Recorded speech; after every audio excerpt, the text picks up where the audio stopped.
we can't do Video on Comic-Con without talking to Rich Douek. Here I am.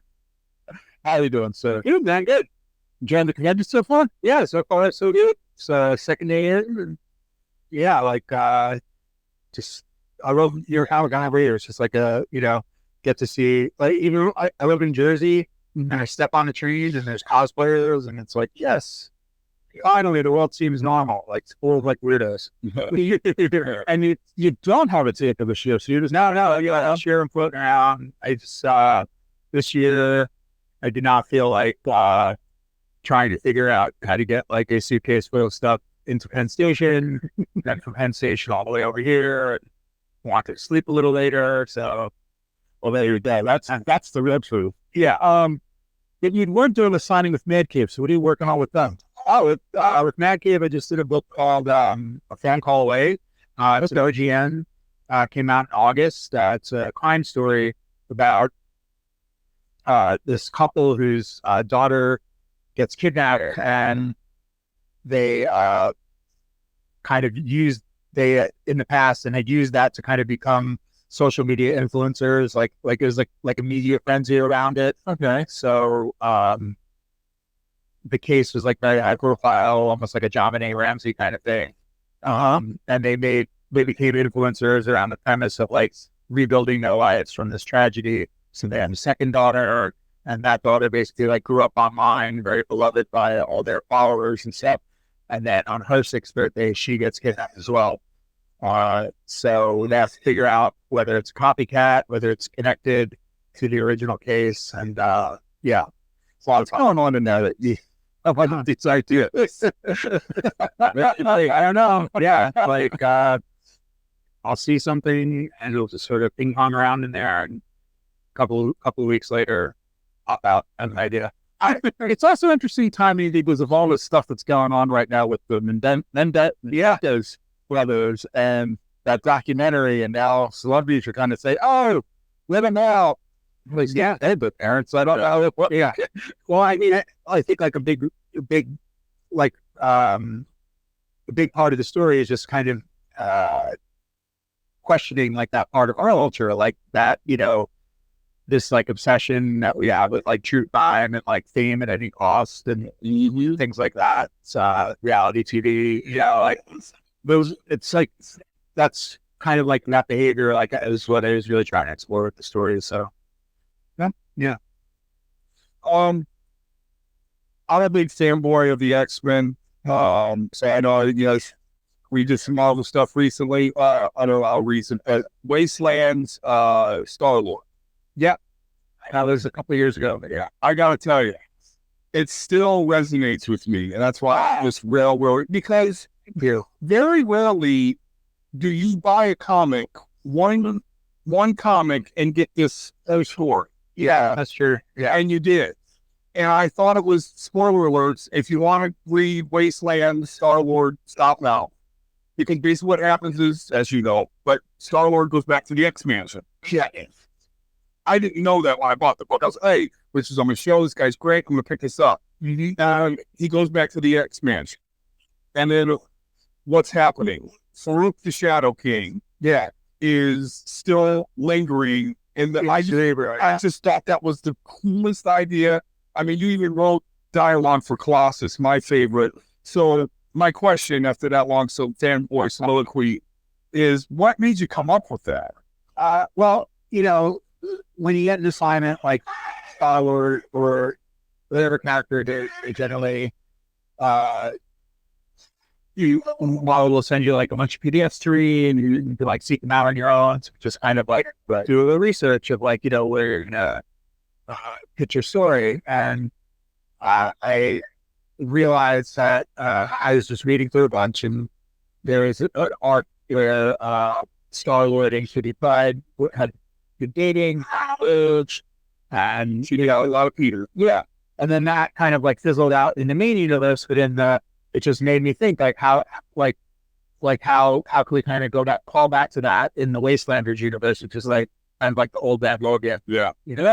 Wasteland. And so I was like, well, like maybe he's been to Earth and like he's back on Earth and he's like, wants to sort of, he's going to go back out into space because there had been an old Matt Quill series where, like, he came to Earth and then did some stuff and then was going to go out with the new Guardians of the Galaxy. Right. But so this kind of like takes place in between like the end of that and when the ship actually takes off. So it's like he's sort of like tying up his last loose ends. And I figured maybe he goes to Dave's respects to his former fiance. And if he goes to the X-Mansion, then like what kind of crazy stuff could happen there. And I love the Shadow King as a villain. Yeah. So I did not want to do swim.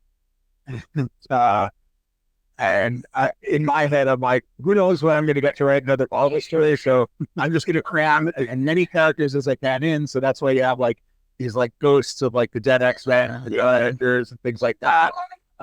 All there kind of Star-Lord as he's going through this kind of like House of Horrors. Exactly. Yeah, no, it was great for your style. No one could have done it better. Good job, man. Bravo. Yeah, no, I love that book. I appreciate it. So, but that's actually leads me to a question. Because you're so used to being able to write a beginning, middle, and end to a story. Right. So to be able to do a single issue of a book, you give a beginning, middle, and end, right? And like you said, you don't know when you're going to get team right and then Marvel story again. But when you pitch the whole thing, were they like, okay, but leave this open so we can explore it later on, or not that particular one? Okay. I think all, whether you're talking about like a single issue or an arc or a run on it, I think like kind of like the unwritten rule is you like a countdown rule, and you got to leave everything nicer than you found it. Like you can go do whatever you want to do, but then what you try to do is like set up the next writer, bring everything back down to like some sort of like familiar baseline, so that they can like do their own thing. Like, like if you look at like Dan Slott, who wrote like probably one of the longest runs on Spider-Man, like and to the point of like switching bodies and thought this and like it's like when he ended it, it was just Spider-Man swinging through the city, and whoever could come in after that could then pick up and then do their own take. So yeah, you've done a few things for Marvel now. Yeah, a couple things. Yeah, and I know you want to keep working for them, so you don't have to be completely honest with your answer. Do you like working in someone else's sandbox, or do you more prefer creating your own thing?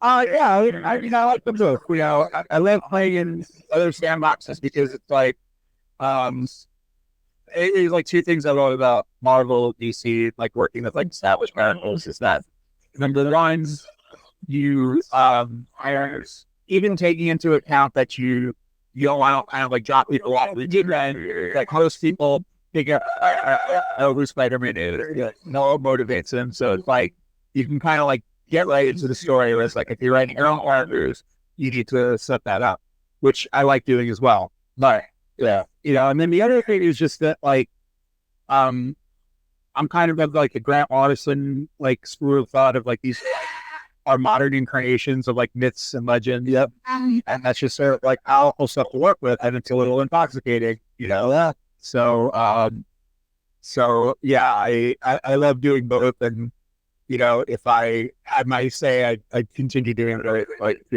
for a long time. Sidney Grant Morrison also said like when he does Batman, he looks at like issue 1 up to whatever current issue is, the entire thing is history. Yeah, he's like that was like the premise of who's like Batman was that like everything happens, even like the campy, weird, stuff that happened in the Silver Age, and the way he addressed that was like those were like times when like Batman was like under like psychological induced like torture that was making him hallucinate all these like crazy things. So it's like, yeah, if you work hard enough, you can find a way to explain everything, I guess. Would you ever try to do that? If you got on a Batman, like, let me find something real obscure from the 70s that no one's ever cut from before, worked it into the story. Yeah, it might be fun. I mean, I actually am on a Batman. I have a short story coming out next month in Blade in the Bold. Blade in the Bold 19, I think it's out on November 15th. And it was really like, it's like if you, that's like running down I did that.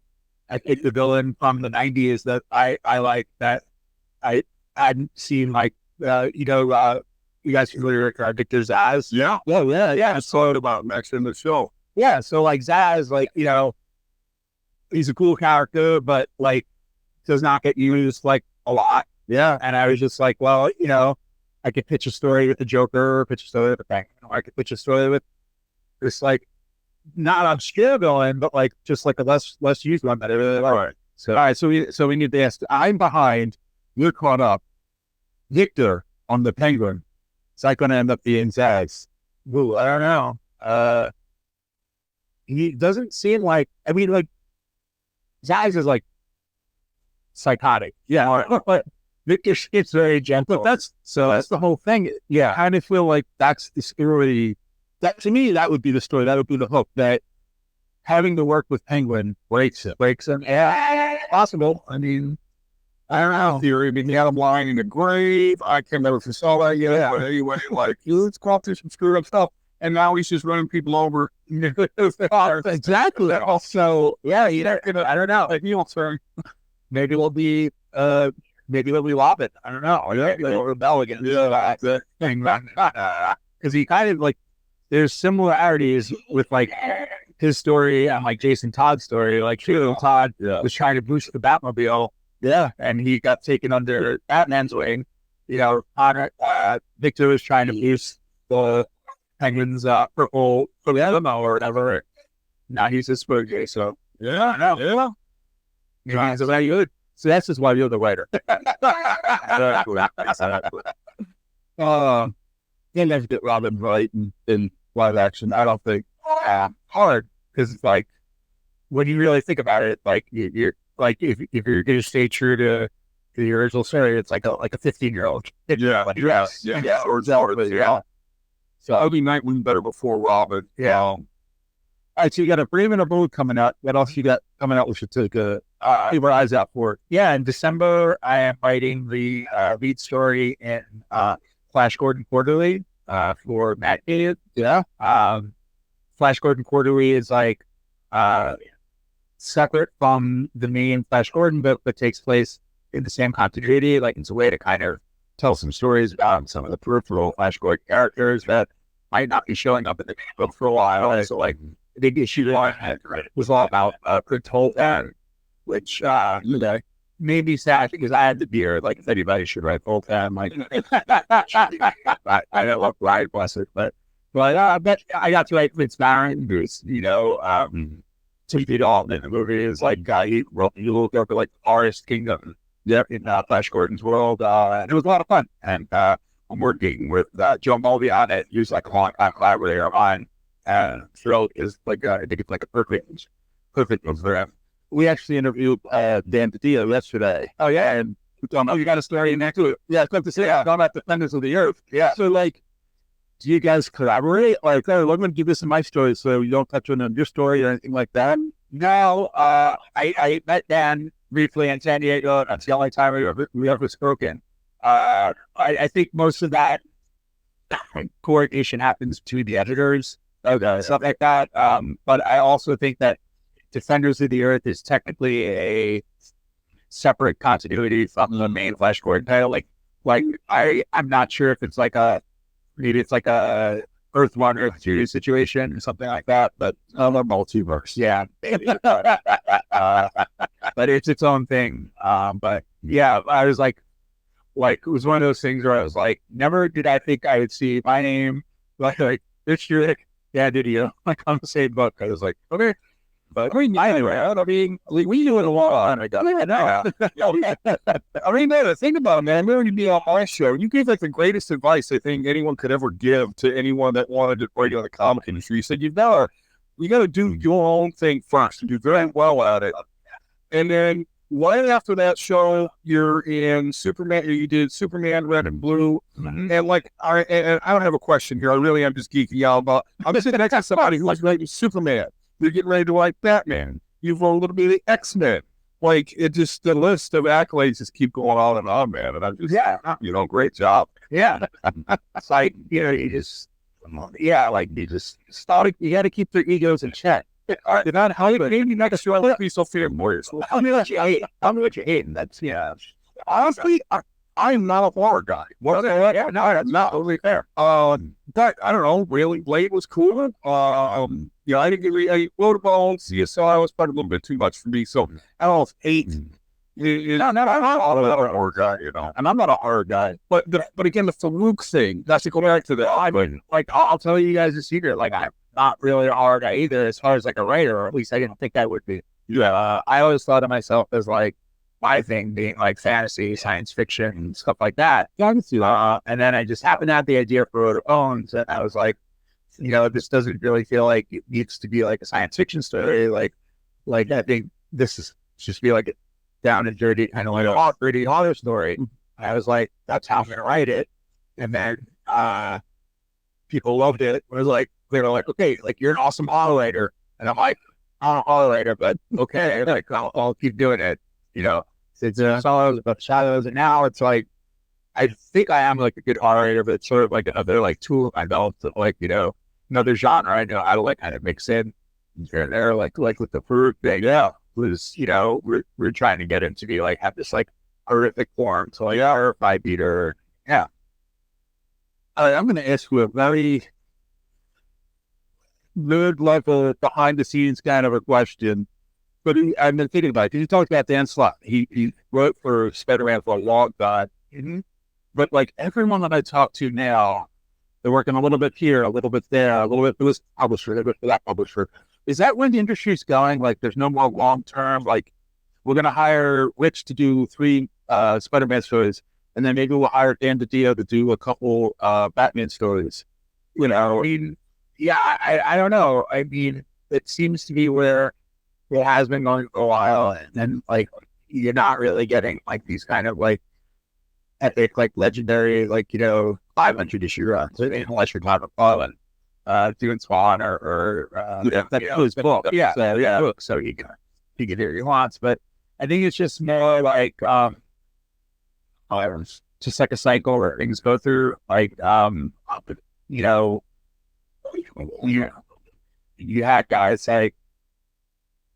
like Dan Slott or like Jonathan Hickman also had like a really, really long Marvel. He still does that for Marvel, but like he's done enough of it that now he kind of wants to move on and do more of his own stuff. So I think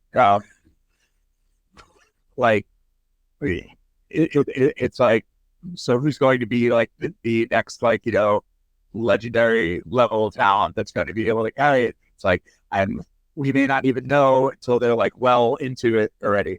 You know what I mean? Like they may get hired for like maybe me. I don't know. I will say I think I'm sitting next to the next letters there. Like maybe they'll get hired for like a 12-issue contract, but it does so well that like they're like, okay, here's 12 more issues, and here's but there's no way to kind of like really predict who that's going to be or when it's going to happen.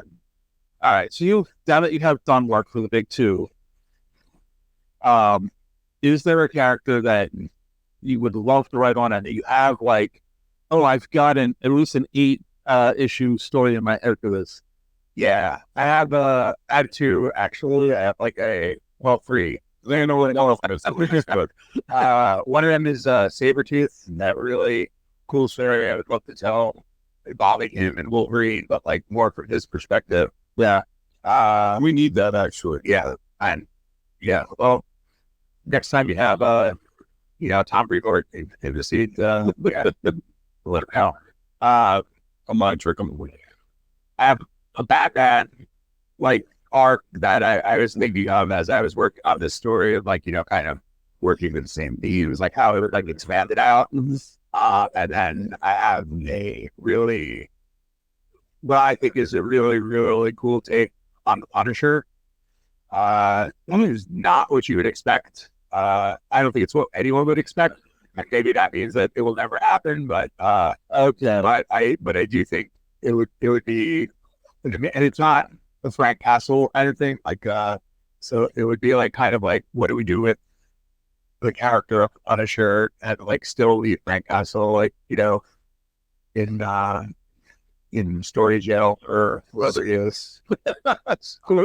Yeah. No, I mean, I know it was the last Punisher book there came out. I'm like, Yeah, well, I mean, I think he was in an Iron Man suit last time I saw. well, he and no, like Frank Castle, like they had him like controlling the hand ninja assassin, like Papula stuff, and he basically like they Oh yeah, that logo changed. yeah they changed the logo and then they ended it. I think spoiler apologies to everybody, but I think he wound up on Otherworld, like you know, and it was just sort of implied that like he was going to be there from now on. Yeah, Because like I think there's a big feeling with the character and the symbol or tainted a little bit by like, you know, violence and stuff like that. And, you know, I'm not making a judgment one way or the other. Just like that's what the situation is. And then they brought back like a new Punisher for a little while, but it was only a miniseries. But I think I have a really good Punisher idea that hopefully I'll get to do someday. It's one of those things where wait long enough and they'll bring them back out and everyone will love it. And they won't even think about all of this stuff going on now. So yeah. But yeah, I think it's a really cool take, and I'm like excited for anyone to hear it, but I can't tell anybody. Yeah, I love it. I'm not filming this. Oh, wait. Yeah. But yeah, you know, so far it's none of that stuff is like even like in early stages. It's all just like wish germs in your head listing. Yeah. So little idea germs. Yeah. But you know, I mean, like one group is like I kind of feel like there are characters that I would love to work on, but I kind of feel like you can hand me any character and I will find something cool to do with them. So Rocket Racer, you're gonna have to so I don't remember. He's like a one-issue Spider-Man villain for Rocket Racer. What did you do? Oh yeah, forget me for not having like the he had like a red suit and like a skateboard with like rocket boots. Yeah, it was like I think it was like a one-issue villain story from like I want to say the early '80s. So yeah, I was yeah. Well, I mean, off the top of my head, yeah, it's like he's a washed-up gimmick. One one-issue supervillain that feels really bad about that, and the science too. You know. Try to make something of himself in the world. I don't know. And like, we'll see what happens. Well, maybe one day we'll all make something of ourselves in the world. Yeah. Well, I mean, look, like, isn't that kind of like what happened with like Kite Man? Like, he was like a joke. Like, that's how they kind of turned him into like a thing. That was on series. Yeah, that's now. Yeah, I mean, so everyone's loving him. Yeah, I'll just rip Pumpkin off. Yeah, I love that. That's all right. Yeah. We could talk all day, of course, but yeah, I think, you know, our audience is getting bored. No, I gotta ask. I'll ask this question the way I asked it to Dirk earlier today. All right, I always ask this question. You know, but for you, for 2024 New York Comic Con or just 2024 in general, how would you measure success? I think I would measure success by like what I'm sorry because it's complicated. I would say like I think I feel like I have like a kind of like a shifted attitude this year, and where I'm trying to like put myself out there a little bit more and be more confident and not be yeah, I think like humility is like a good thing, but you never want to be humble to the point where like you're talking down about yourself. So, so the way I've kind of like measure that is like my interactions at conventions with like editors and fans and just people that interact with them. And if I am like kind of being this like confident version of myself that like I want to be, then I think that was like one of my big goals for 2024, and so far I feel like I'm doing it. So if you ever need an ego boost, just have Don follow you around. Yeah, there you go. They're like, I'm about the material Wastelanders. I'll do it. Yeah, there you go. All right, well, thank you. Thank you.